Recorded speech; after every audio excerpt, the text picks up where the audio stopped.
Good morning, everyone. Welcome again to Going Deeper. Is it morning? It's a time when you're watching this, and we appreciate that you're watching this. I'm Barak. You know, this is Reid. And I'm going to read for us Psalm 8, verses 1 through 3. O Lord, our Lord, how majestic is your name in all the earth. You have set your glory above the heavens. From the lips of children and infants you have ordained praise. Because of your enemies, to silence the foe and the avenger.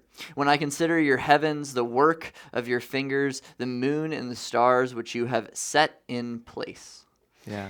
Yeah, I love all of Psalm 8, and especially these verses, and thanks for talking about it this week. Sure. I love, this is the start of our Christmas Advent type Hark. series. Hark. Yes. Yeah, it's really, really cool.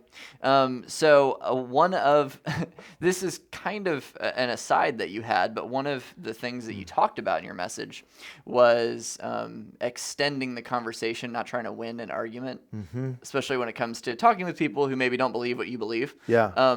What are some helpful principles to extending the conversation instead of just trying to win an argument? Well, asking questions is a skill that most people don't practice a lot of. The better you are at asking questions and actually curating or not curating, developing a curiosity within you.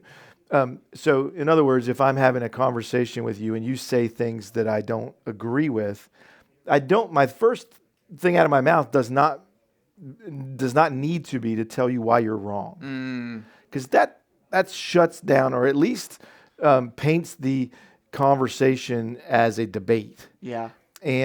But if I say, I'm curious, so tell me why, or tell me, when was the first time that you thought that? Or I'm curious, have you ever considered this? So if you can develop a curiosity to understand where they're coming from, the truth is that about half the time in my experience, the reason that someone who's having a conversation with me considers themselves an atheist is really because they had a bad experience in their faith. Yeah.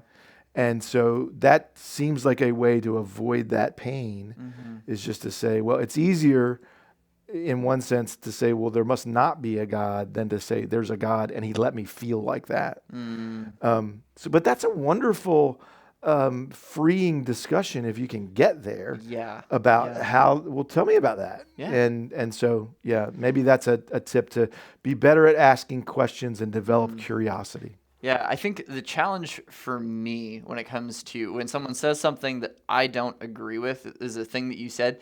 I tend to have an emotional response, like, whoa, I need to be defensive over this, and I might end up starting to get defensive. Yeah. How can I do a better job? And I'm sure that's true for people watching. So how do you recognize when you have an emotional response to something that someone says, and how do you change your mindset to one that's more helpful and not an emotional reaction? That's a human behavior question that probably is better suited for a neuropsychologist. But it's funny that you say that, Barak, because Elizabeth, my wife, and I were just talking this week about the way that emotional chemistry happens in your brain, and that it doesn't last for more than 90 seconds. Oh.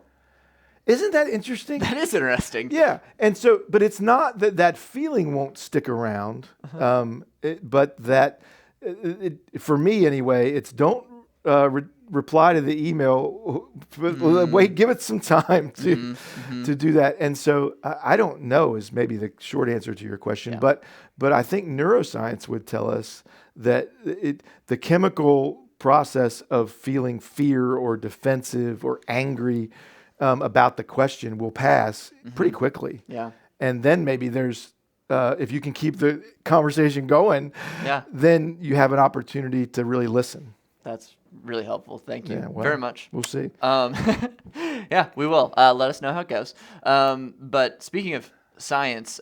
Science is something you talked about. It's something that's really helpful in helping us to see the vastness of God's creation. Yeah. What is a time or a story that you can just think of where you saw some of God's creation and you learned something about God because of that? Yeah.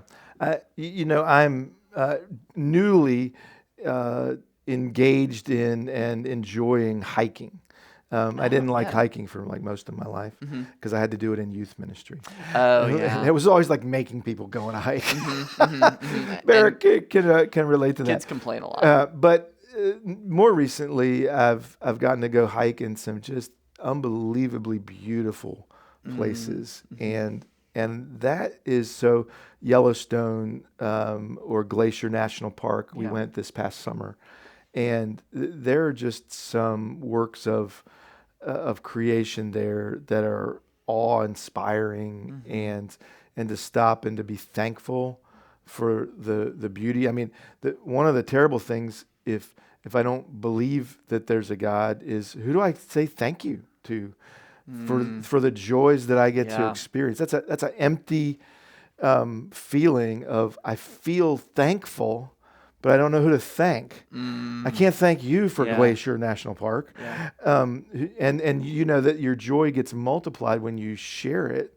And so anyway, that's a story from this past summer. Sweet. Well, thank you so much, Reid. I think that's all we have time for today, but we are really grateful for all of you who tuned in to watch, to hang out with us today. Do you have any final thoughts? Hark. Yeah. The glory of God is on display. Let's make sure we don't miss it this Christmas. God bless.